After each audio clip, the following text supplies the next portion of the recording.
Herkese merhaba arkadaşlar. Kanalıma hoş geldiniz. Yepyeni bir videoyla karşınızdayım. Arkadaşlar bugünkü videomuzda Sahipsizler dizisinin 20.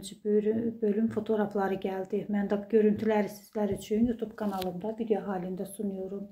Burak Berkay Akgül'ün çekildiği dizinin yeni görüntülerini sizler için kanalımda video halinde sunuyorum. Umarım beğenirsiniz. Videomu beğendiyseniz kanalımı izlemeyi ve bildirim butonuna basmayı unutmayın.